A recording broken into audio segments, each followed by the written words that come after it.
네, 수업 시작하겠습니다. 안녕하세요. 오늘 개각이니까 그래도 사례 단문 개각인가요? 아니면 이게 과목의 그 커리큘럼의 명칭이 항상 바뀌는 것 같아요. 기본 이론 2 이렇게 잡혀 있었을 때도 있고 심화 이론 이렇게 잡혀 있을 수도 있고 뭐 그렇기는 한데 모르겠어요. 과목마다 좀 틀릴 것 같아요. 근데 행정 절차론이라는 수업은 사례가 그래도 1번에 있기 때문에 사례에 대한 어떤 대비를 좀 하긴 해야 되는데 그래도 그 사례가 차지하는 비중이 40점, 물론 40점이고 굉장히 크기는 하지만 그 사례 자체가 뭐 논점을 추출한다거나 어떻게 꼬여있는 어떤 현상에서 정말 사안을 해결하는 그런 형식이다 보기보다는 아무래도 좀 정형화된 그런 처분 절차에서의 어떤 사례가 나오기 때문에 사례를 가지고 대비하는 시간으로 이번 순환 전체를 삼기에는 좀 힘들어요. 그리고 사례가 나올 수 있는 부분은 굉장히 많이 한정돼 있거든요. 그리고 나머지 부분은 다 단문 암기 부분이라서 사실 기본 이론, 그러니까 지난 순환에 있었던 기본 이론과 지금 순환에 있었던 뭔가 심화라고 돼 있는지 아니면 사례 단문이라고 돼 있는지 커리큘럼의 이름이 뭔지는 모르겠지만은 그래도 그 이름에 따라서 하기에는 조금 과목의 특색상 뭐 그럴 필요는 없는 그런 과목이기는 하죠. 그래도 그 강의 계획서를 드렸는데 강의 계획서 자체는 항상 그래요.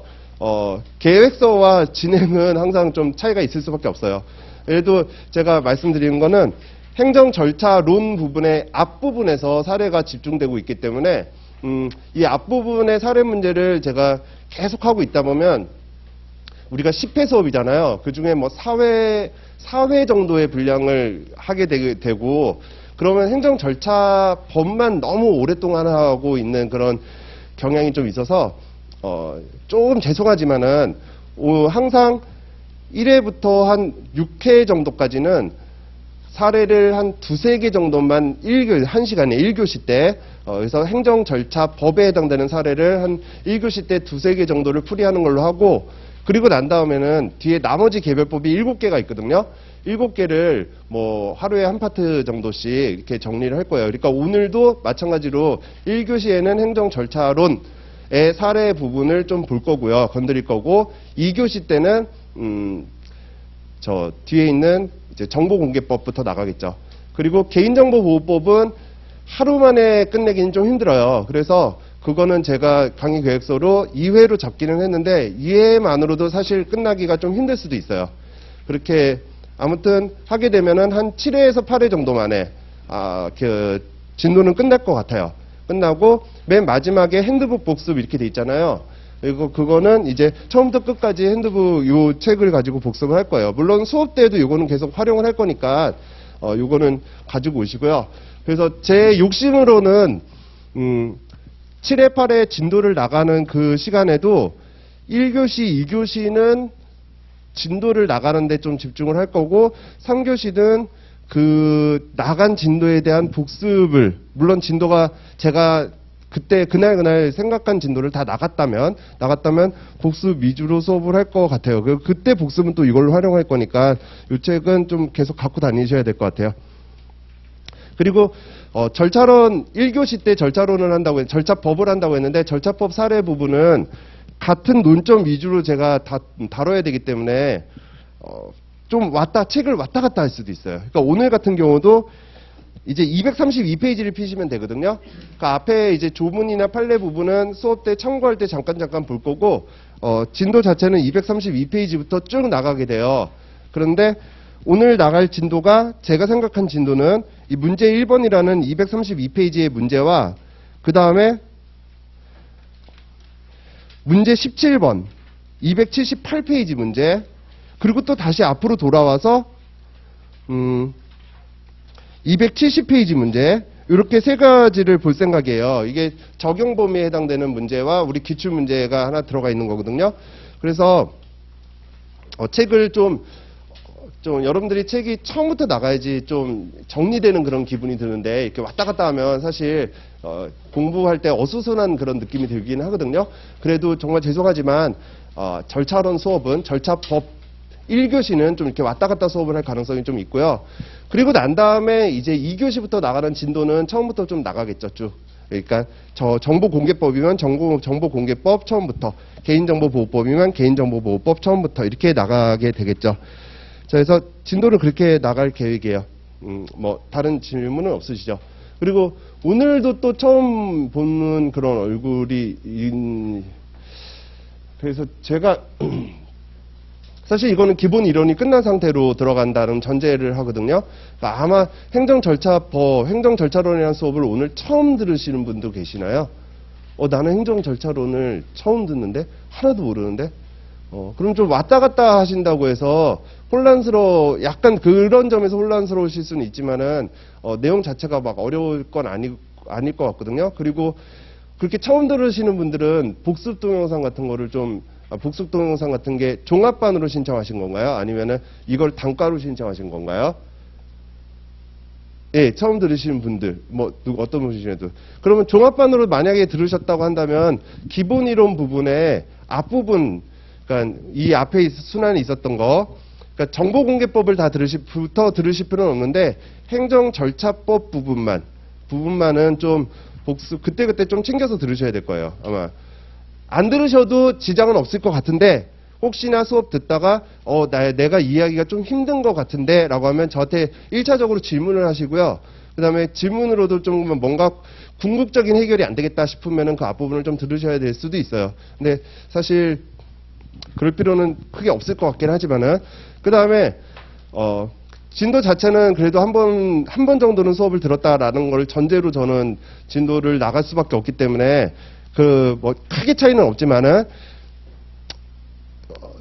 제가 수업하는 데 있어서 지금은 앞에서 말씀드렸지만, 이 앞순환 때 말씀드렸지만, 지금 3월부터는 행정절차론에 좀 집중해서 암기가 들어가야 되는 시기라고 했죠. 그죠?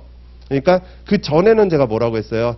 계약법하고 실무법이나 이런 것 쪽으로 좀 많이 이해를 하시라고 했고, 그 다음에 지금부터는 이제 좀 제 과목에 집중해서 들어가고 암기를 하셔야 된다고 했어요. 그리고 우리가 이 순환이 끝나고 나면 1차가 끝나게 되고, 1차가 끝나고 나면 6월부터는 바로 답안 작성이 들어가거든요.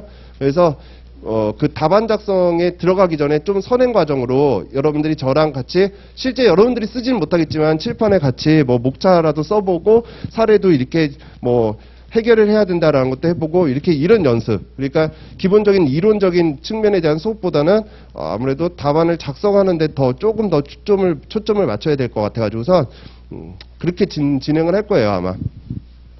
자, 수업 설명을 해봤자 무슨 의미가 있겠어요? 수업 설명한 대로 항상 진도가 나가지진 않더라고요. 그 다음에 수업 설명을 어떻게 하는데 여러분들이 공부하는 데 있어서 크게 차이점이 있는 것도 아니기 때문에. 자, 232페이지 피고 바로 진도 나갈게요.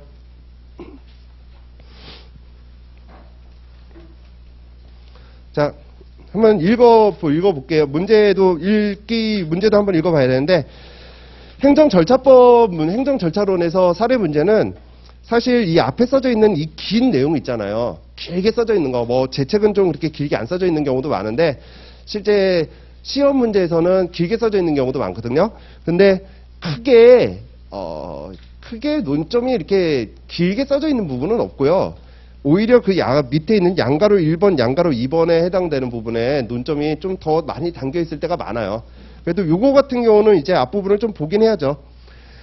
자, 갑이라는 사람이 있었고, 이 사람이 진급 예정자로 선발이 됐대요.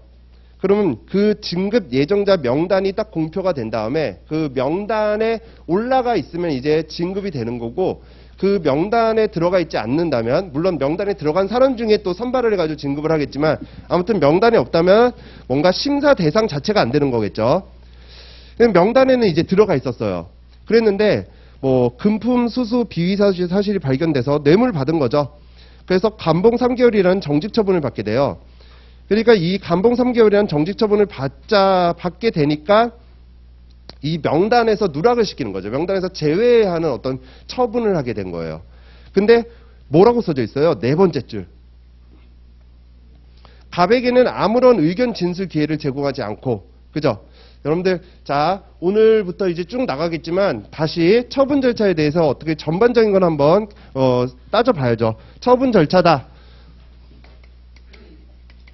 물론 행정절차법에는 수많은 행정작용의 절차가 있지만은 그래도 주로 되는 어떤 처분 절차다라고 한다면 그 처분 절차에서 불이익한 공통적인 모든 처분에 적용되는 공통적인 처분 절차가 뭐가 있었죠? 혹시 제 수업을 들었던 분들 그래도 기억을 하시나요? 저는 설리방정고 이렇게 따긴 했어요. 설이 뭐였어? 설이 처분 기준 설정이죠. 기준 설정.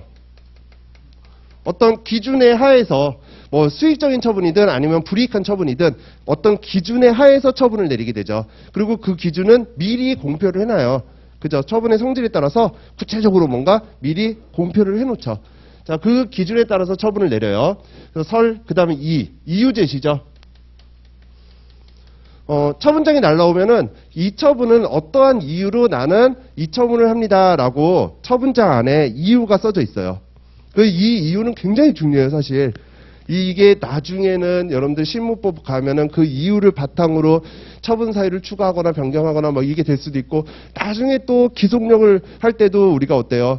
이 이유, 주문을 더 주로 하겠지만 아무튼 이걸 바탕으로 동일한 사실관계가 있는지 없는지 기사동 이론이 나오기도 하고. 그러니까 아무튼 이 이유는 굉장히 중요하거든요. 아무튼 이유를 제시해서 처분을 하게 되죠. 그 다음에 방법은 문서로 하죠. 그죠? 우리가 경미하거나 신속한 처분일 때는 어때요?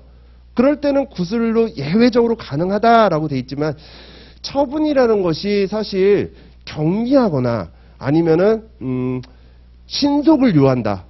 이런 게 시험 문제로 나오기가 좀 힘들어요. 경미한 거 진짜 말도 안 되고 진짜 간단한 그런 거를 시험 문제로 구성하기도 힘들고 시험 문제로 그렇게 신속을 요한다 이런 표현을 하기도 좀 힘들고 그러니까 한 문서로 해요. 물론 문서 하면 여러분들 항상 같이 따라 놓은 게 전자문서도 포함되는지 여부 이거 좀 생각을 하셔야 되는데 애지간하면 문서, 전자문서 포함 이렇게 나오죠. 근데 여기는 진짜 종이문서죠. 행정적, 그러니까 국가가 국민한테 뭔가 하는 작용은 다 종이문서를 원칙으로 해요. 종이문서예요. 행정기관 내부에서는 전자문서가 원칙이죠. 이겠지만은 국가가 국민에게 하는 건 종이문서를 원칙으로 해요. 그러면은 전자문서가 가능할 때 기억나시나요? 혹시? 동전 이렇게 외우긴 했거든요. 동의를 했다거나 그러니까 전자문서로 해주세요. 이 메일로 해주세요. 이렇게 해서 우리가 동의를 하고 지정한 메일이 있으면 글로 보내줄 수 있겠죠. 그 다음에요. 제가 전자문서로 신청을 했으면 그러면 전자문서로 답변을 오죠. 보통. 그래서 자 문서 종이 문서예요. 이거 올해 나오진 않아요. 올해는 이건 문서 부분은 작년 문제라서. 자 그 다음에 정정할 수 있죠. 단순한 5기 5상 같은 경우는 정정할 수 있어요. 근데 이거는 크게 문제가 되지 않으니까 제가 정정 가능하죠. 그 다음에 고지하죠. 고지는 뭐를 하는 거예요? 보통 설리방정고에서 고지 고지는 보통 어떻게 하면 언제까지 어디로 불복할 수 있으면 불복해라 이런 불복 수단과 방법 같은 거를 알려주는 거죠. 그죠? 행정심판 같은 경우는 뭘 알려줄까요? 심판을 제기할 수 있는 기관과 그 다음에 청구기관, 그죠? 청구기관, 청구기간 이런 것들을 알려주죠. 고지에서 우리가 좀 그래도 한번 기억해 놓으실 내용은 뭐냐면은 고지는 지금 제가 썼잖아요. 그리고 여러분들이 실무법을 배우신다면 고지라는 어떤 행정심판법상의 제도도 볼 거예요. 그리고 행정절차법에도 있고요. 있으니까 제가 썼죠. 그러면 법에 정해진 절차예요. 법에 정해진 법정 절차지만 고지의 하자가 있다고 해서 절차적 하자가 있는 처분이 되나요? 이거는 고지는 그냥 사실행위거든요. 법정 절차인데 처분하기 위한 절차는 아니에요. 그러니까 우리가 되게 어려운 내용이긴 한데 만약에 미성년자한테 주류를 제공했다라고 해가지고선 영업정지 2개월 처분이 나와요. 그러면 사전 통지를 할 테고 의견 받아서 그걸 반영해서 처분이 딱 나오죠. 이유까지 써가지고 나오는데 거기에 대해서 불만 있으면 어떻게 하세요? 라고 뒤에 살짝 붙여놓는 절차거든요. 그죠? 그러다 보니까 처분 자체의 절차는 아니에요. 그래서 고지 하자가 있다고 해서 절차적 하자가 생기는 건 아니에요. 우리가 이제 절차적 하자의 위법성 인정 여부 막 이렇게 배우는 그 절차적 하자가 생기는 거 아니에요. 법정 절차이지만 자 아무튼 이게 공통적인 어떤 처분 절차고 그 다음에 수익적인 처분 말고 그냥 침익적인 처분 이렇게 할게요. 침익적인 절차, 이거 불이익한 처분이죠. 그 다음에 불이익한 처분의 개념은 또 뭐였죠? 우리가 권리를 제한하거나 의무를 부과한다고 했어요.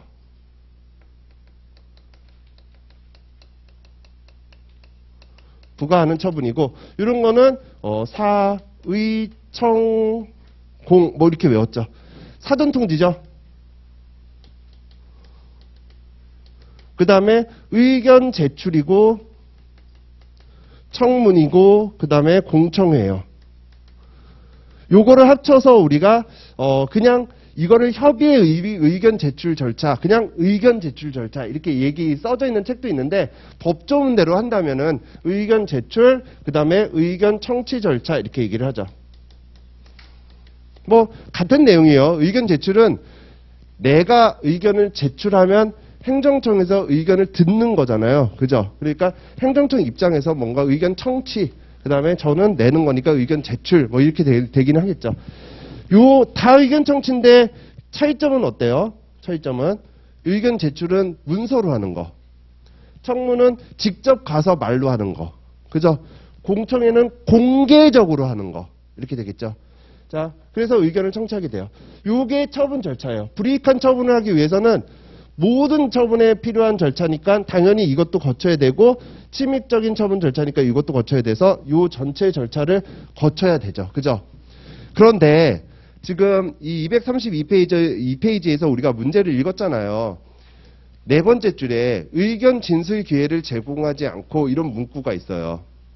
그러면 절차, 이 논점은 뭘까요? 이 사례에서의 논점은 이 수많은 절차 중에 사전 통지를 안 했을 수도 있고요. 이유 제시를 안 했을 수도 있어요. 근데 했을 수도 있고요. 우리가 알아요, 몰라요? 모르면 그건 논점이 아니에요. 그럼 문제에 딱 써져 있는 게 논점이거든요. 그러니까 뭐가 논점이란 거예요? 의견 청취 이쪽이 논점인 거죠. 근데 뭐 요거는 청문과 공청회는 뭐 제외하고 요거는 뭐 논의하지 않는다라고 써져 있으면 더 좋겠지만, 당시 이제 이 판례가 나왔을 때는 청문과 공청회는 사실 이 판례가 절차법이 만들어지기 전이었을 것 같아요. 전이었기 때문에 청문과 공청회는 뭐 문제가 되지 않고 의견 제출만 문제를 삼았죠. 자, 문제를 정확하게 만들려면 청문과 공청회는 뭐 논의를 한다 뭐 이렇게 써져 있으면 더 좋았겠죠. 자, 아무튼 우리는 가정하에 요것만 보는 거죠. 자, 그래서 양가로 1번 인사권자가 행한 처분의 절차적 하자에 대해서 검토하시오 이렇게 돼 있죠. 그러면은 우리가 절차적 하자 검토할 내용은 의견 제출이구나 이렇게 보면 될 거예요. 자, 요 사례를 또 잠깐 얘기를 해볼게요. 일단은 이 사람이 뇌물을 받았어요. 뇌물을 받아서 뭐 정직 3개월 아무튼 어떤 징계를 받았죠. 정직 처분을 받았어요. 자, 이거를 바탕으로 해서 우리가 진급 대상자에서 뭔가 이 사람 명단을 누락시키는, 제외하는, 명단 제외시키는, 그래서 제외하는 뭔가 또 처분이 나온 거죠. 이게 처분이야 그럴지 모르겠지만 뭐 이거는 불이익한 처분이다라고 해서 그냥 그 판례에서 별 문제가 안 됐기 때문에 자, 명단 제외하는 처분이 나오게 됐어요. 이거는 어디서 했었고 이건 어디서 했을까요? 뭐 이 사람이 뭐 소청 심사만 하고 그냥 끝났을지 모르겠지만 아무튼 이 당시의 사건은 이거는 법원에서 뇌물 받았다 안 받았다 뭐 이런 걸 갖고 이제 정지 처분이 뭔가 판결이 나왔겠죠. 그리고 이거는 이제 행정청에서 뭐 육군에서 이거를 명단을 제외하는 처분을 한 거예요. 그러니까 근데 여기서 말했듯이 뭐 사전 통지도 사실 안 했고 의견 제출 기회도 주지 않았는데 의견 제출을 갖고 문제를 삼은 거죠. 내가 가서 내 얘기를 했어야 되는데 아무 내 얘기를 하나도 듣지 않고 너가 이렇게 명단을 바로 제외시켰다. 이건 절차적 하자가 있다라고 주장을 한 거예요. 그랬더니 이 행정청이 두 가지를 얘기를 했어요. 첫 번째는 자, 이거는 3조 2항에 해당된다. 3조 2항. 그리고 오늘 주로 할 부분이 이 3조 2항이거든요. 3조가 뭐였는지 혹시 기억나세요? 몇 조 이런 거 외울 필요는 없기는 한데 하도 많이 하니까 3조 같은 경우는 3조는 행정절차법 적용 범위예요. 적용 범위. 그죠? 1항에는 뭐라고 써져 있냐면 행정절차에 관한 다른 특별한 규정이 없는 한 행정절차법을 따른다 이렇게 돼 있어요. 그거 요 문구를 외운다기보다는 의미만 이해하면 되죠. 행정절차에 관해서는 행정절차법이 일반법이구나. 일반법의 지위구나. 그러니까 다른 법의 특별법, 개별법 이런 거에 별도의 규정이 있으면 그 규정을 따르겠지만 없으면은 행정절차법을 적용한다 이런 얘기니까 일반법의 지위구나. 이렇게 우리가 이해하시면 돼요. 그리고 난 다음에 근데 그 행정절차법에 적용되지 않는 사항이 엄청나게 많이 써져 있어요. 그러면서 항상 이 5개 기관은 계속 돌아요 라고 제가 말씀드렸던 그 5개 기관 한번 외워볼까요? 뭐가 있어요? 5개 기관. 큰 기관들이에요. 헌법에서도 뭔가 좀 인정을 하고 있는 그런 뭐예요? 법원, 그죠? 법원, 군사법원 뭐 이러면서 나오잖아요. 헌법재판소, 헌재, 그죠? 그 다음에요. 감사원, 선관위, 국회 뭐 이렇게 나와요. 국회, 지방의회. 거기서 뭔가 판단한 사항은 행정절차법을 거치지 않아요. 뭐 국회의 결정, 그 다음에 헌재의 결정, 뭐 이런 식으로 나오잖아요. 그 다음에 선관위 의결, 뭐 이러면서 나와요. 그리고 난 다음에 중간에 있는 거 살짝 빼고 뭐 국가 중대한 이익을 해칠 우려가 있는 경우 뭐 이렇게 쭉 들어갔는데 살짝 빼고 맨 마지막에 9항이라고 할까요? 3조 2항의 9, 뭐 우리가 9를 본다면은 9번째 거를 본다면 뭐라고 돼 있어요? 거기서 3가지 좀 기억하자고 했거든요. 출입국에 관련된 거, 그죠? 그 다음에요. 공무원 임명에 관련된 거. 자, 요렇게 출입국에 관련된 거, 그 다음에 공무원 임명에 관련된 거는 적용을 제외해요. 근데 거기서 뭐라고 돼 있냐면, 자, 출입국, 그 다음에 공무원 임용, 공무원에 관련된 거. 자, 이런 것들은 적용을 제외하는데, 성질상, 그 행정절차법을 적용하기에 좀 곤란하거나, 성질상 곤란하거나, 그것도 현저히 곤란하거나, 이렇게 돼 있죠. 그 다음에 뭔가 준하는 절차를 거쳤을 때, 애 한해서 우리가 적용을 제외시킨다, 이렇게 돼 있어요.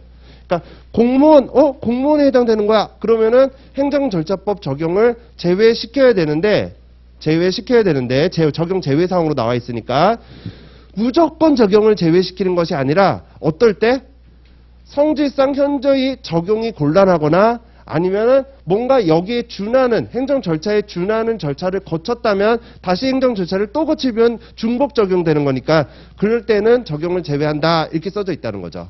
그죠? 그래서 자 행정청이 첫 번째는 뭐냐면은 여기에 해당된다 이렇게 얘기했어요. 공무원 임용, 공무원 뭔가 징계, 아무튼 공무원에 관련된 거다.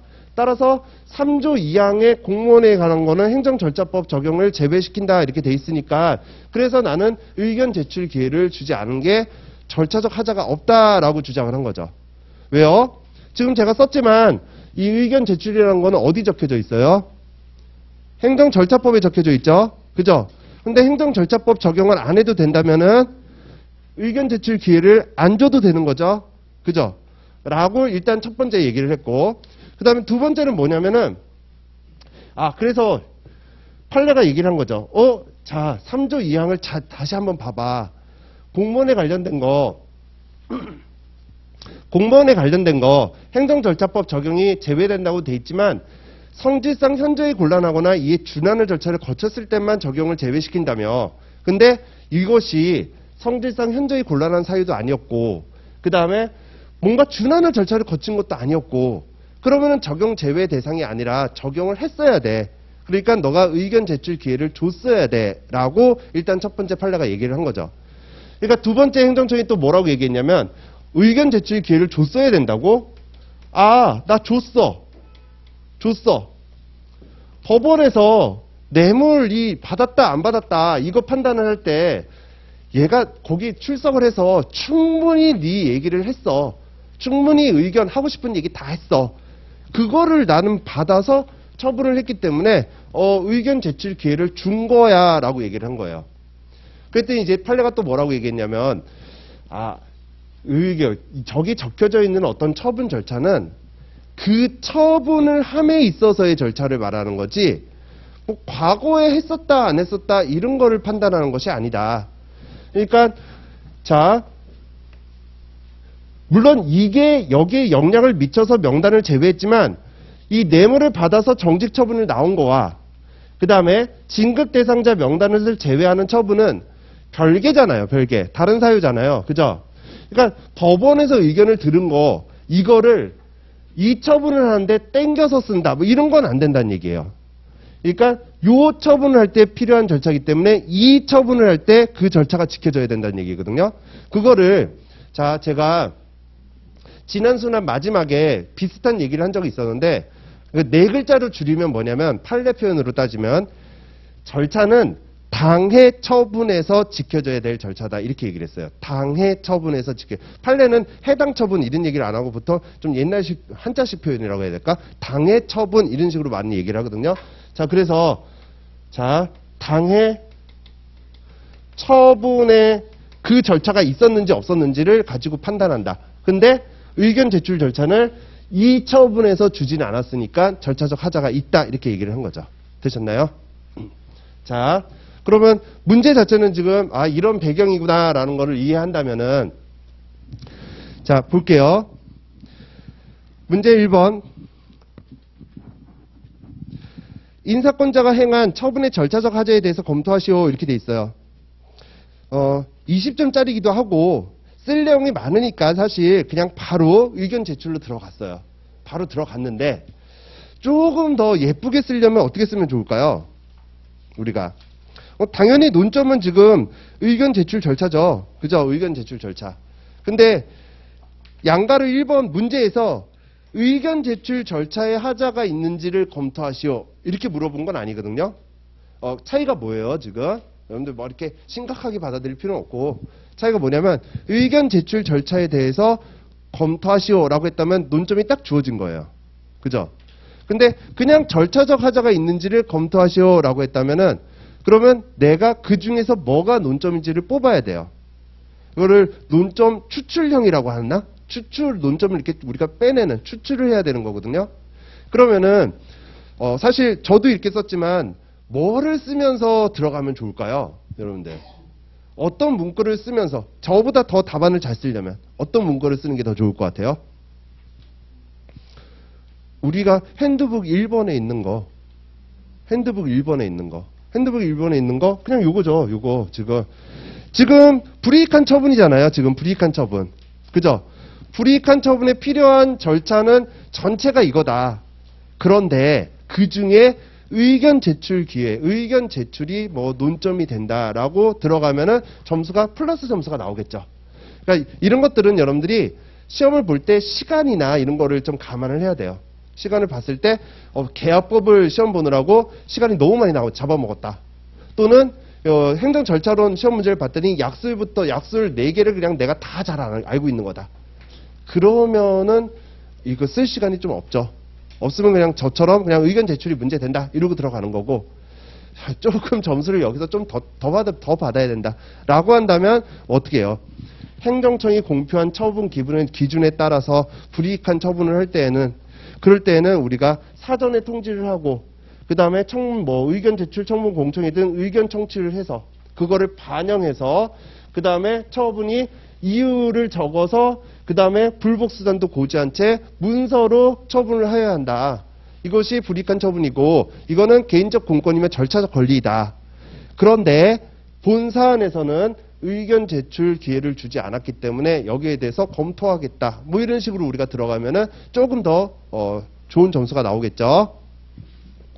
자, 요거는 좀 지워도 되겠죠? 지우면 안 되나요?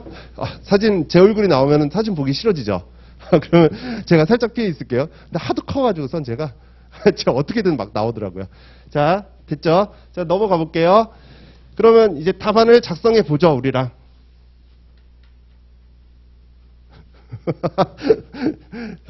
사진을 찍는 분들이 제가 카메라를 받아본 기억이 별로 없어서 결혼할 때 빼놓고는. 자, 지우고 나서 그러면 이제 양가로 1번에 대한 거예요. 자, 1. 뭐 문제 제기, 논점의 정리. 그래서 의견 제출 절차가 논점이다.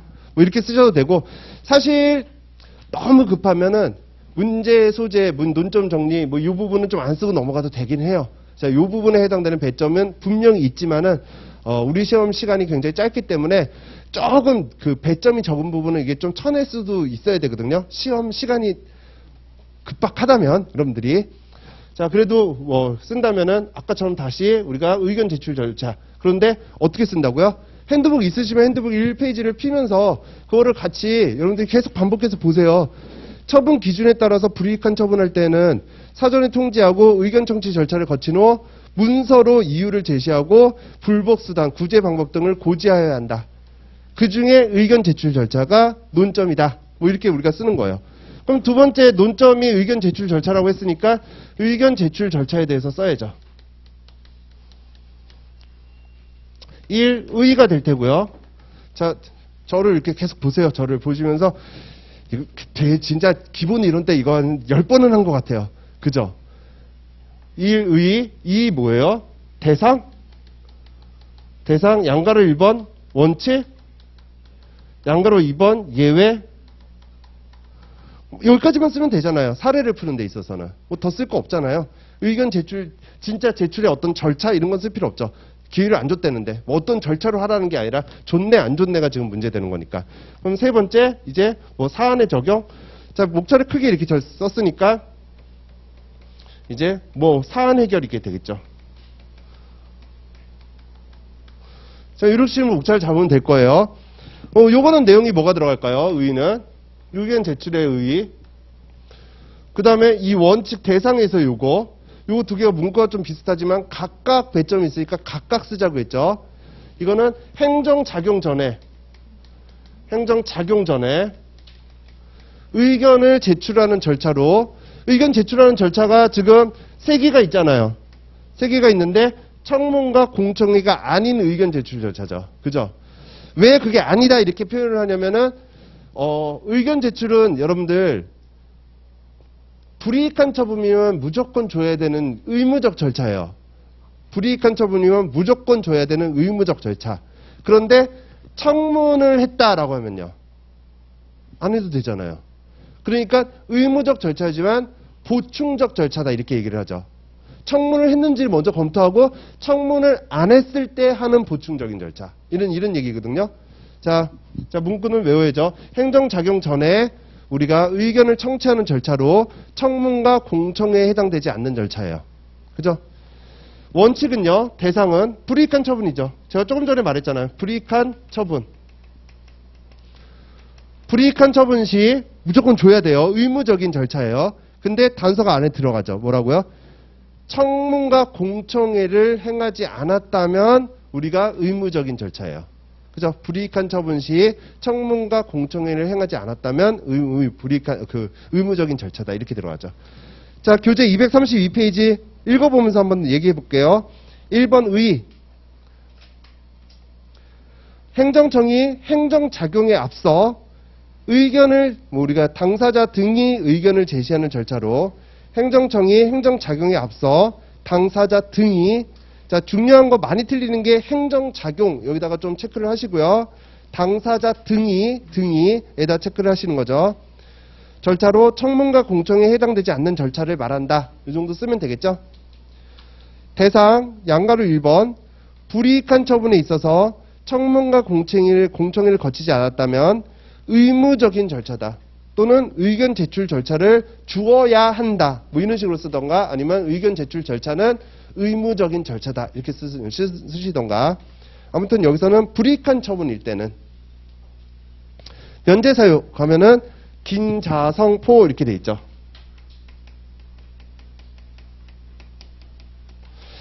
긴급한 경우, 성질상 곤란한 경우.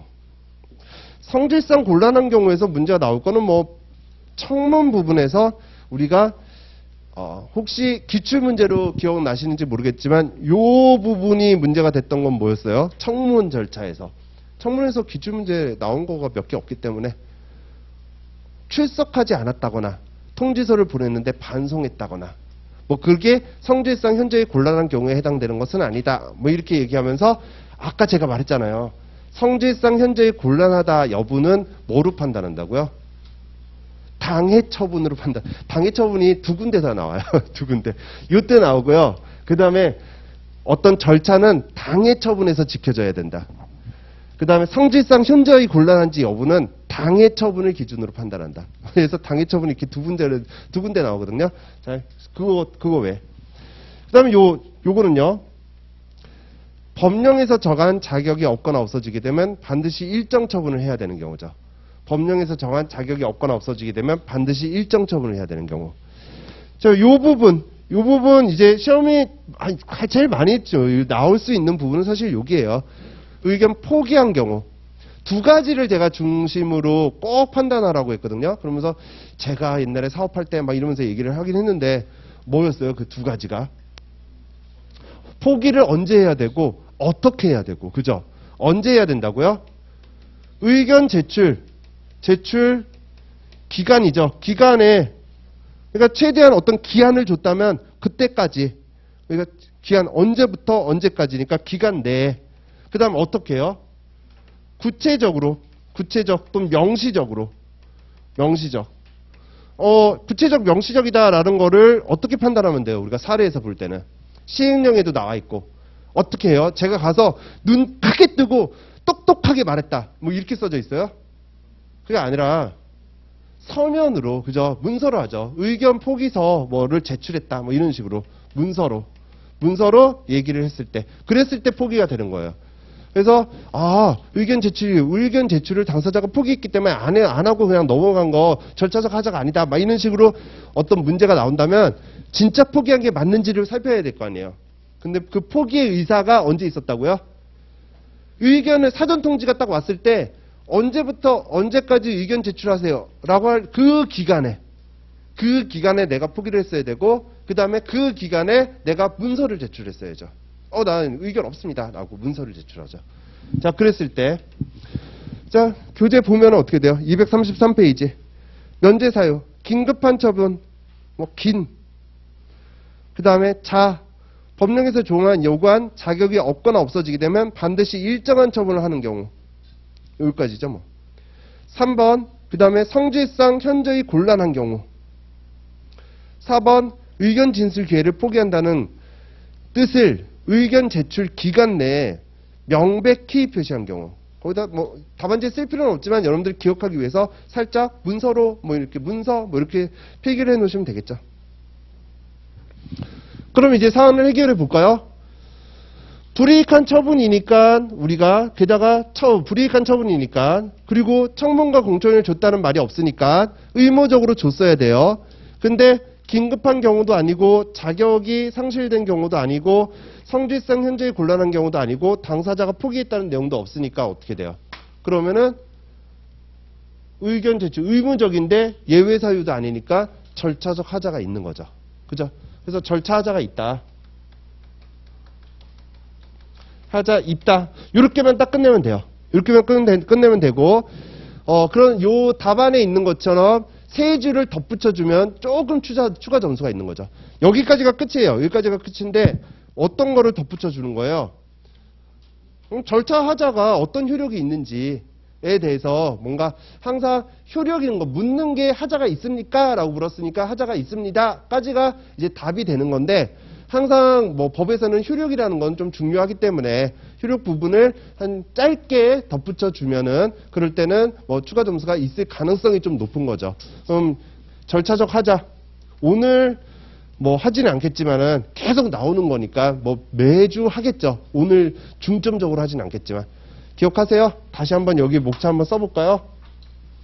교재는 없지만 절차적 하자의 효력, 하자에 있는 처분의 효력에 대해서 쓰세요. 효력에 대해서 쓰세요. 이렇게 문제가 나온다면. 그러니까 여기서 만약에 문제가 의견 당사자 그 진급 명단에서 누락하는 처분의 효력에 대해서 쓰세요. 라고 나온다면 이게 별도의 목차로 이제 푹 하고 들어가면서 점수 배점도 커졌겠죠. 그죠? 자, 절차하자 있는 처분의 효력. 1. 문제점. 뭐가 문제예요? 이게 없어요. 우리가 없죠. 행정절차법에 그 절차하자 있는 처분의 효력 규정이 없어요. 그러니까 우리 답안지 절대 쓸 내용은 아닌데 보통 법이 처분의 효력이 없지 않나? 뭐 보통 법이라는 것이 절차에 관련된 법이 이걸 안 했을 때 어떻게 그 효력이 어떻습니다라는 게 우리나라에 보통 잘 없거든요. 다 없는데 뭐 이것만 없는 게 왜 문제점이냐라고 하실지 모르겠지만은 이게 문제점이 되는 게 그냥 번외로 들으세요. 사실 우리나라의 모든 법들은 독일 쪽에서 이게 좀 받아와서 일본을 거쳐서 우리나라로 이렇게 들어오잖아요. 그러면 한 1970년대에 만들어졌던 독일의 행정절차법이라는 것이 있는데 독일도 행정절차법이라는 개념이요. 사실 행정절차라고 돼 있어서 절차만 막 뭔가 규정하는 법 같지만은 영미법계는 맞아요. 절차만 규정한 게 맞는데 독일 쪽 대륙법계 쪽은 그냥 행정법, 그러니까 절차뿐만 아니라 실체적인 요소까지 다 들어와 있는 법들이 법을 그냥 법의 이름을 행정절차법 이렇게 썼거든요. 그게 우리나라로 들어와서 예전부터 뭔가 행정법이라는 게 없기 때문에 만들자 하다가 보니까 이제 뭐 90년대 이제 만들어지면서 독일에 해당되는 법을 많이 따왔죠. 근데 독일에는 40몇 조인가 여기에 처분 절차 하자가 있으면 중대하고 명백한 하자인지 여부에 따라서 우리가 취소와 무효로 나뉘어가지고서 한다라는 명시적인 규정이 있어요. 중대 명백설이라는 규정도 있고 그 규정이 딱 있는데 우리나라는 없거든요. 그게 없으니까 이제 막 그거에 대해서 이제 학자들이 독일에는 있는데 우리나라는 없어? 없으면은 뭔가 차이 어떤 우리는 효력을 가질까? 막 하면서 막 그거에 대해서 논의를 하고 관심을 가졌을 거 아니에요. 그러니까 그 관심을 가졌던 부분이면은 수험생 입장에서는 그게 왜 중요한지 왜 안 중요한지 그런 걸 평가할 게 아니라 관심이 가졌던 부분이야? 그러면은 그 부분은 써주면 점수가 된다는 거죠. 그죠? 그래서 굳이 끼워 넣는 거예요. 문제점에. 이게 뭐가 문제야? 라고 생각하실지 모르겠지만은 쓰면 점수가 되니까. 자, 명문의 규정이 없어요. 절차 하자를 우리가 어떻게 평가하겠다, 어떤 효력을 갖겠다라는 어떤 명문 행정절차법상 명문 규정이 없는 게 문제예요. 그러니까 두 번째 이제 견해가 대립되고 있죠. 견해 대립에서 항상 뭐와 뭐? 효율성과 그 다음에 국민의 권익 간에 이제 행정에 관련된 법은 항상 요걸로 싸우는 거죠. 행정의 효율성을 강조하는 입장에서는 어떻게 될까요? 뭐 절차하자 이거 갖고 뭐 그냥 굳이 처분을 없애는 건 소급해서 없애든 아니면 당연 무효로 없애든 아무튼 없애는 것보다는 그냥 유지하는 게 낫겠지. 해서 절차하자의 독자적 위법성을 부정하는 견해와 국민의 권익을 우리가 존중하는 입장에서 권익을 중시하는 입장에서는 절차적 하자를 긍정하는 견해로 대립이 되고 있는데 판례는 뭐라고 얘기했어요? 판례는 수많은 절차가 있을 테고 저 절차적 하자가 있다라고 하면은 그 처분은 위법하다 이렇게 얘기를 했어요. 그러니까 절차적 하자가 독자적인 위법성이 있다, 뭐 독자적인 위법성이 없다, 뭐 이 판례는 그런 표현을 안 하잖아요. 그 처분이 이제 위법한지 위법하지 않은지에 대한 판단을 하는 데 있어서 절차적 하자가 있으니까 그 처분은 위법하다 이렇게 얘기를 했죠. 자, 그렇게만 써주시면 돼요. 절차 하자가 있는 처분을 위법하다고 판시하였다. 그 중에 이제 대표적인 게 뭐 주류도면 면허 취소 사건이라든지 뭐 아니면 관세에서 뭐 이후 관세 세율이나 뭐 이런 거를 제대로 적시하지 않은 그런 하자라든지 법령에 규정된 청문 절차를 지키지 않은 그런 처분의 하자라든지 뭐 그런 판례는 이제 각각의 사례로 우리가 보게 될 거고 보게 되는데 아무튼 절차적 하자가 있는 처분은 위법하다 이렇게 얘기를 했어요. 그럼 세 번째 우리가 검토? 우리의 견해를 뭐 쓰는 건데 헌법재판소의 견해를 가지고 쓰는 거고 이 검토에 나오는 요 세 줄이 여기다가 쓸 내용이긴 해요. 그러니까 여러분들이 처분이 위법합니까? 라고 물어봤다면 처분의 효력이 어떻습니까? 라고 물어봤다면 지금 제가 쓰고 있는 이 부분을 다 쓰는 거고 그게 아니라 그냥 절차적 하자가 있습니다. 뭐 절차적 하자가 있습니까? 라고 물었을 때 점수를 조금 더 받기 위해서 뒤에 효력적인 걸 쓸 때에는 그러면 지금 여기에 해당되는 문구를 여기다 이렇게 좀 써주면 되는 거고. 그죠? 자, 검토는 중요한 건 뭐였어요? 헌법 12조. 그죠? 헌법 12조 무슨 원리예요? 적법 절차 원리. 그 적법 절차 원리 12조가 어떤 성격을 갖고 있어요? 일반 조항이에요. 일반적으로 적용되는 조항이다. 뭐 두루두루 적용되는 조항이다. 그런 의미에서 일반 조항이에요. 그러니까 이거를 행정 절차에 어떻게 한다고요? 행정 절차에 유추 적용하는 거죠. 근데 이 적법 절차 원리는 국민의 기본권을 규정한 거예요. 그러면 그거를 유추 적용한다고 했으니까 절차 하자가 뭐가 돼요? 절차 하자는 기본권 침해가 되는 거죠. 그 기본권 침해가 되니까 결국 어떻게 돼요? 당연히 독자적인 위법성이 인정되는 거죠. 되셨죠?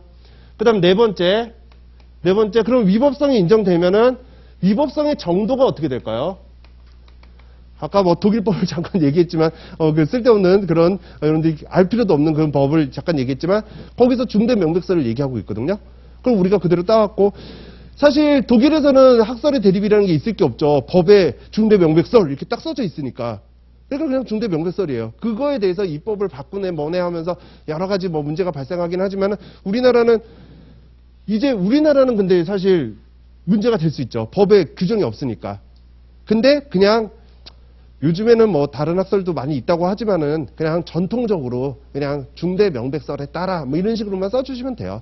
그래서 중대 명백설에 따라서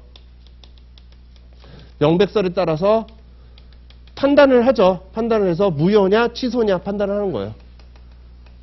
취소 이렇게 판단을 하는데 그냥 다 취소로 보시면 돼요. 다 취소로 보시면 되는데 딱 하나만 우리가 외우자고 했죠. 근데 그 딱 하나가 작년에 나왔기 때문에 올해 나올 일은 없거든요, 사실. 그래도 딱 하나 문서로 해야 되는데 구술로 한 거. 아까 제가 말씀드린 거. 문서로 해야 되는데 구술로 한 거. 자, 이것만 무효예요. 문서가 아닌 걸로 뭐 신속을 여한다거나 그 다음에 경미한 처분이 아닌데도 불구하고 구두로 말한 처분 그거는 무효고 그 외에는 다 취소예요. 모두 다 취소죠. 자, 치유 정도 여부가 이제 더 들어가는데 뭐 거기까지는 이제 다음 시간에 뭐 다음번에 또 할 때 하고요. 자, 이렇게 해서 양가로 1번은 답안은 요거 쓰면 되는 거고 요 부분에 이 부분을 조금 덧붙이면 되는 거죠. 그죠? 자, 그럼 3번 볼게요. 3번. 사안의 절차상 하자. 의견 제출 절차는 불이익한 처분에 앞서서 반드시 행해져야 하는 의무적 절차예요. 그리고 면제 사유나 의견 제출 절차의 면제 사유 또는 포기했다는 사정 은 없기 때문에 절차적 하자가 있는 처분에 해당한다. 이렇게 되는 거죠. 문제는 여러분들 다시 문제로 올라가면요. 양가를 1번 인사권자가 행한 처분의 절차적 하자에 대해서 검토하시오. 이렇게 문제를 물었잖아요. 그러면은 알든 모르든 여러분들이 맨 마지막에 사안의 해결이라는 것에 어떤 문구가 있어야 돼요? 묻는 거에 대한 답이 있어야 돼요. 묻는 거에 대한 답이. 답이 뭐예요? 절차적 하자에 대해서 검토하시오. 그러면은 여러분들 생각대로 절차적 하자가 있다, 없다라는 거를 당연히 위에 내용 보면 알겠지라고 생각하지 마시고 당연하더라도 한 줄 더 써줘서 수험생으로서 우리가 점수 100점을 받아야 되는 거니까. 그래서 절차적 하자가 있다 이렇게 써주는 거죠. 거기까지가 이제 완성된 답이에요. 근데 조금 추가적으로 효력 부분을 써주는 거죠. 자, 이 효력 부분은 여러분들이 쓸 일이 많기 때문에 문구 그대로 외워두세요. 헌법 12조 적법 절차 원리에서 보장되는 기본권이에요. 자, 기본권. 따라서 우리가 실체적 하자와 동일하게 독자적 위법성이 인정돼야죠. 그리고 위법한 처분이 다른 독자적 위법성을 인정하니까 위법한 처분이고 하자가 치유되지는 않는 한 취소돼야죠. 자, 넘어가서 볼게요. 이제 문제 2번. 공무원의 인사관계 법령에 따른 처분에 해당하므로 공무원 3조 2항에 해당된다 이렇게 주장을 한 거예요. 우리가 법조문을 외우고 있지는 않지만 그런 내용이 있다 정도는 안다는 가정하에 시험 문제는 내겠죠. 그러니까 공무원 인사관계 법령에 해당된다. 그러니까 행정절차법 적용이 배제된다. 이렇게 얘기를 했죠. 이 주장에 대해서 검토하래요. 이 주장에 대해서 검토하려면 뭐에 대해서 생각해 보는 거예요? 행정절차법 3조에 대해서 생각해 보자는 거죠. 자, 그래서 문제 2번 문제에서 목차 2 갈게요. 원칙 3조 1항 이렇게 돼 있죠. 조문은 3조 뭐 이런 거 외울 필요는 없지만 너무 자주 하니까 이건 외워져요, 여러분들이 스스로. 자, 처분, 신고, 확약, 위반 사실 등의 공표, 행정계획, 행정상 입법 예고, 행정예고, 행정지도에 관한 절차가 행정절차법에 들어가 있죠. 이걸 외우려고 하지 마시고 여러분들 행정절차법 배웠잖아요. 처분 절차 배우죠. 그 다음에 신고에 대해서 배웠죠. 확약, 위반 사실 공표 배웠죠. 행정계획 배웠죠. 그 다음에 우리가 행정지도 배웠죠. 뭐 이렇게 배웠던 거 있어요. 아, 그런 내용이 있구나. 답안지에 이렇게 쓸 내용은 아니고, 자, 행정절차주의 이런 거 있구나 보시고요. 중요한 게 뭐예요? 다른 법률에 특별한 규정이 있는 경우를 제외하고는 이 법에 정한 바에 따른다. 줄여서 쓰면은 행정절차에 관한 일반법이다. 이렇게만 쓰셔도 돼요. 행정절차에 관한 일반법이다. 그러면 적용 배제사항이 나오죠. 국회나 지방의회의 의결을 거친 사항, 법원이나 군사법원의 재판을 거친 사항, 그냥 뭐 다 거친 사항을 이렇게 물로 줄여요.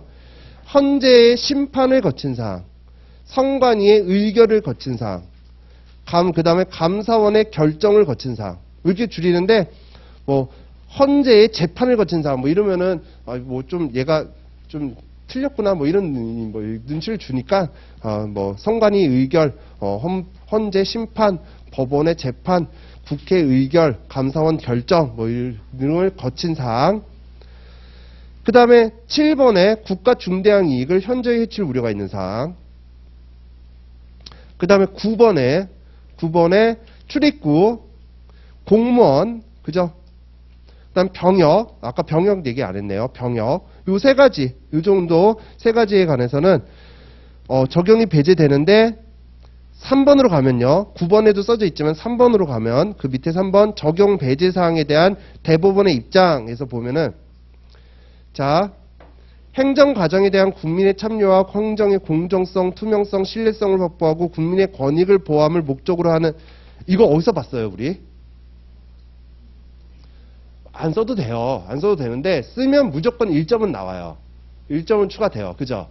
이건 행정절차법 목적이죠. 1조 목적이에요. 근데 절차법에 있기 때문에 목적, 법 조문이기 때문에 점수를 준다기보다는 모든 판례가 지금 이렇게 시작을 해요. 그러니까 여러분들이 어차피 지금 행정절차법에서 사례가 나올 거고, 그러면 거기서 사안의 해결을 쓸 거잖아요. 사례가 나오면 사안의 해결은 무조건 써야 되잖아요. 사안의 해결에 무조건 이 문구로 들어가면 1점이 추가된다, 이렇게 생각을 하시면 돼요. 예, 모든 대부분의 판례가 그렇게 시작되니까. 그래서 행정 과정에 대한 국민의 참여와 행정의 공투신을 확보하고 국민 권익을 보호하려는 절차법의 취지에 비추어 볼 때, 이렇게 들어가는 거죠. 취지에 비추어 볼 때 공무원 인사관계 법령에 해당된다고 해서 그 사항 전부에 대해서 전면적으로 적용이 배제되는 것이 아니고, 성질상 현저히 곤란하거나 이에 준하는 절차를 거쳤을 때 한해서 적용이 배제되는 것이 타당하다라고 대법원이 얘기를 했죠. 물론 그 내용은 3조 2항 9호에도 나와 있는 내용이기도 하고요. 하여튼 대법원이 얘기를 했어요. 그러면 사안의 해결 어떻게 들어갈까요? 사안의 해결. 당연히 대법원과 이제 3조 2항을 본다면은 현저히 곤란하다. 그거 아니고요. 긴급하다. 뭐 이런 거 아니고요. 긴급이 아니라 현저히 곤란하다 아니고, 준하는 절차를 거쳤다 아니잖아요. 그죠? 아니기 때문에 사안 해결에서 우리가 인사권자의 주장은 타당하지 않다, 이렇게 보면 되겠죠. 인사권자의 주장은 타당하지 않다. 자, 목차를 한번 써볼까요? 문제가 나왔어요. 그럼 여러분들 뭘 쓸 거예요? 양가로 2번에 해당되는 문제가 나왔어요. 뭐 논점 정리? 논점의 정리. 문제 제기. 절차법 3조가 문제된다. 행정절차법 3조 기억이 안 나면 적용 범위가 문제된다. 범위가 문제된다. 뭐 이렇게 쓰시고요. 두 번째, 그러면은 적용 범위. 항상 문제된다라고 했으니까 그게 다음 목차가 되겠죠. 그죠? 적용 범위. 뭐 이거 1번 원칙, 2번 예외. 이런 식으로 쓰면 되겠죠. 원칙은 뭐예요? 행정 절차에 관한 행정절차법은 일반법이다. 이것도 제가 그냥 여기다가 매년 진짜 채점을 해보는데 매년 막판에 항상 제가 여러분들을 대상으로 왜 그렇게 쓰세요? 라고 말씀드린 게 뭐냐면 원칙에다가 행정절차법은 일반법의 지위를 갖는다. 이렇게 쓰세요. 행정절차법이 무슨 일반법인데요? 행정절차법이 우리나라 모든 법이 그냥 일반법이에요. 행정절차법은 행정절차에 관한 일반법의 지위를 갖죠. 행정절차에 관한 일반법의 지위를 갖죠. 그죠? 자, 예외는요. 아까 외운 거 있잖아요. 5개 기관. 그죠? 그 다음에 국가중대한 이의. 그 다음에 공무원 출입국, 그 다음에 병역법 등이 적용되는 사항. 뭐 이렇게 우리가 쓰면 되겠죠. 그 다음에 세 번째, 대법원. 대법원에 대한 어떤 해석이죠. 입장, 뭐 이렇게 해가지고서. 3조 2항에 해당된다고 해서 전면적으로 행정절차법 적용이 배제되는 것이 아니라, 자, 3조 2항에 해당된다고 해서 행정절차법이 전면적으로 적용이 배제되는 것이 아니라 어떨 때요? 자, 절 보세요. 어떨 때 적용이 배제된다고 했어요? 성질상 현저히 곤란하거나 첫날부터 막 크게 떠들기 좀 그렇죠. 옆 사람 눈치 보이고, 그죠? 근데 뭘 눈치? 그래도 괜찮아요. 크게 떠드셔도 돼요. 성질상 뭐라고요? 현저히 적용이 곤란하거나, 그 다음에요. 이에 준하는 절차를 거쳤을 때 한해서 적용이 배제된다고요. 다시 어떤 내용이에요? 너무나 쉽다고 쉬울 수 있겠지만 또 쓰려고 하면 잘 이해가 안 돼요. 3조 2항에 있으면은 행정절차법 적용이 배제되니까 저 절차를 거치지 않았어도 적법한 처분이 되는 거예요. 그죠? 그러니까 행정청에서 입장에서는 자꾸 3조 2항을 들먹이겠죠. 그러니까 대법원이 뭐라고 했어요? 3조 2항에 해당된다고 해서 전면적으로 배제되는 것이 아니라 성질상 현저히 곤란하거나 이에 준하는 절차를 거쳤을 때 한해서 우리가 적용을 배제시킨다라고 했어요. 그런 경우가 그렇게 많지는 않죠. 많지 않은데 우리 시험에는 그런 경우가 나오기는 했죠. 직위해제 이거 우리가. 자, 그럼 네 번째 이제 사안 해결. 한 줄 쓰면 되겠죠. 문제가 뭐였어요? 인사권자의 주장이 타당합니까? 인사권자의 주장에 대해서 검토하시오 이렇게 써져 있었거든요. 그러니까 주장은 타당하지 않습니다. 이렇게 써주면 돼요. 왜냐하면은 뭐 성질상 현재 곤란한 경우도 아니고 이에 준하는 절차를 거친 경우도 아니기 때문에 행정절차법이 적용되는 것이 타당하므로 인사권자의 주장은 타당하지 않습니다. 이렇게 해서 한 줄 써주면 답이 완성이 되는 거죠. 되셨죠? 자,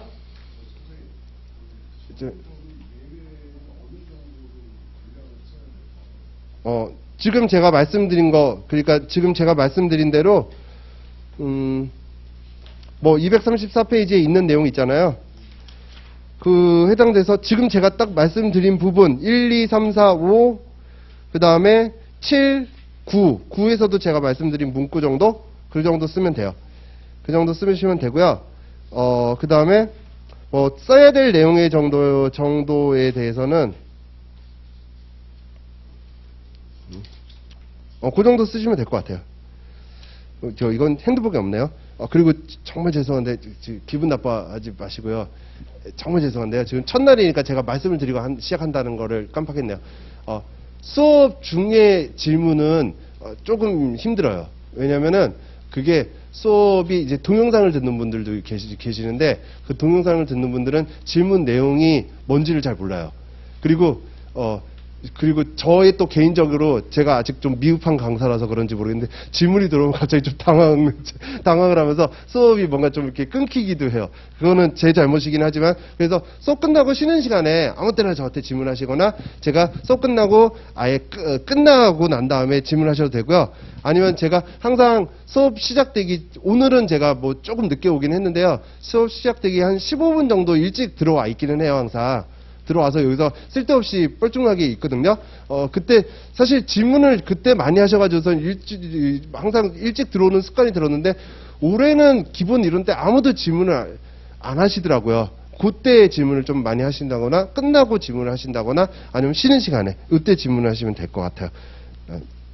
제가 그걸 먼저 말씀을 드렸어야 했는데 깜빡했네요. 자, 그럼 잠깐 쉬었다가 근데 오늘 계획한 거는 사례가 3개였거든요. 3개였는데 사실 이렇게 했기 때문에 여기서 시간을 많이 잡아먹기 때문에 뒷부분은 시간을 이렇게 많이 차지하진 않아요. 차지하진 않는데 그래도 진도가 조금씩 밀릴 수는 있겠네요. 쉬었다가 1교시만 절차론을 한다고 했는데 절차법을 한다고 했는데 절차법을 조금 더 할게요. 278페이지 이거 외우고 계세요. 잠깐 쉬었다 들어오겠습니다.